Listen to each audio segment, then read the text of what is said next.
और त्रिताप विनाशाय, तीनों तापों का विनाश करने वाले हैं। तीन ताप कौन कौन से होते हैं? बोले आदि देहिक, आदि भौतिक और आध्यात्मिक। कायिक, वाचिक, मानसिक। कायिक माने जो शरीर से उत्पन्न जो हम पाप करते हैं, शरीर में अनजाने में न जाने कितने पाप हो जाते हैं। चलते ऐसे हैं जैसे कोई मदमस्त हाथी चलता है, न जाने कितनी कीड़ियां मकोड़े मर जाते हैं। तो ये शरीर से किया हुआ पाप है। तो शारीरिक और एक मानसिक, मन के द्वारा भी पाप किया जा सकता है। हमने कोई बुरा सोच लिया तो महाराज वो पाप आ गई। तो कायिक, वाचिक और मानसिक। वाचिक माने वाणी से, हमारी वाणी के द्वारा भी हमने किसी को अपशब्द बोल दिया, गाली गलौज कर दी, तो उसमें क्या होगा? हमें पाप लग जाएगा। तो इस प्रकार के तीनों पापों का विनाश करने वाले श्री ठाकुर जी महाराज को हम प्रणाम करते हैं। और जिनके द्वारा, जिनकी भ्रिकुटी लेस मात्र भी अगर टेढ़ी कर ले महाराज, तो ये संसार पूरा विनाश को प्राप्त हो जाता है। जिनके मुस्कुराने मात्र से इस संसार का पालन हो जाता है, और जिसके आदेश मात्र से ये संसार उत्पन्न होता है, ऐसे त्रिगुणातीत श्री ठाकुर जी महाराज को प्रणाम। और जो श्रीमद् भागवत कथा के मुख्य कथाकार है व्यास जी महाराज, उनकी वंदना करें। यं प्रव्रजन्तमनुपेतमुपेत कृत्यं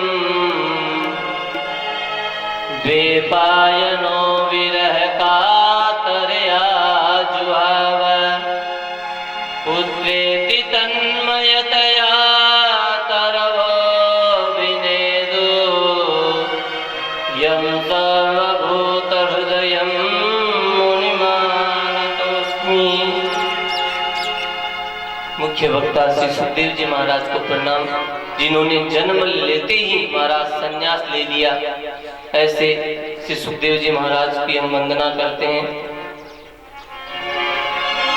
तो कहते हैं कि नैमिष सारण्य क्षेत्र, जहां हमेशा महाराज पुराणों की कथा होती थी, 88,000 महात्मा बैठे रहते थे कथा श्रवण करने के लिए, और हमेशा उनमें ज्ञान की चर्चा होती। और आयु कितनी लंबी लंबी महाराज, उन 88,000 महाराजाओं की। बोले कितनी? बोले सबकी आयु 10-10 हजार वर्ष से भी लंबी। इतने वृद्ध महात्मा बाबा जी लोग सब बैठे हैं नैमिषारण्य क्षेत्र में।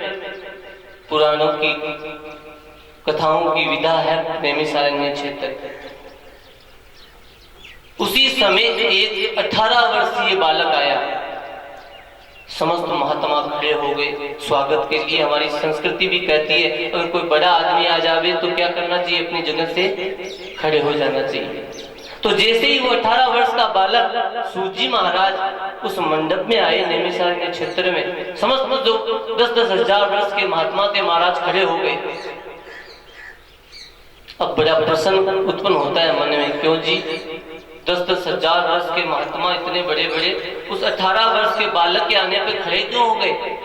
कोई कारण होगा, अब जरा बताइए ना हमें। तो कहते हैं कि सबसे बड़ा कौन होता है? क्यों कि आजकल बहुत कोई धनवान है तो वो धन से बड़ा है, कोई बलवान है तो वो शरीर से बड़ा है। लेकिन कहते हैं सबसे बड़ा कौन होता है? बोले कोई धन वृद्धा, कोई बल वृद्धा, आयु वृद्धा तथैव च ते सर्वज्ञान वृद्धस्य किंकरा किम करिष्यति। कि महाराज कोई यहाँ पे धन से वृद्ध है, कोई बल से वृद्ध है, कोई आयु से वृद्ध है, लेकिन सबसे बड़ा वही है जो ज्ञान से वृद्ध है।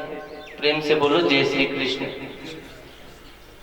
तो सबसे बड़ा जिसमें ज्ञान है वही सबसे बड़ा कहा गया।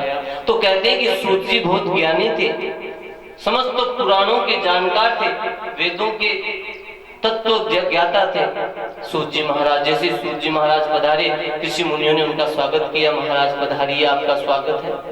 आसन दिया गया बिठाने के लिए, और जैसे आसन पर बैठे सूत जी महाराज, तो ऋषियों ने हाथ जोड़कर कहा, हे प्रभु, आप हमारे अज्ञान रूपी अंधकार को दूर करने वाले हैं। हम आपसे निवेदन करते हैं कि आप हमें कोई ऐसी कथा श्रवण कराइए जिससे हमारा जो अज्ञान रूपी अंधकार है ना, वो दूर हो जाए। और कथा भी कैसी होनी चाहिए, ये शर्त रख दी सौम्यगादी ऋषियों ने। बोले, श्रेयसा यद्भवे श्रेयं पावनानां च पावनम्, और कृष्ण प्राप्ति करम श्रेय साधनम तत्पदागुनः। महाराज, कथा कैसी होनी चाहिए? बोले, श्रेयसाम भवेत् श्रेयम्, कि श्रेष्ठों में भी परम श्रेष्ठ कथा होनी चाहिए। ऐसे नहीं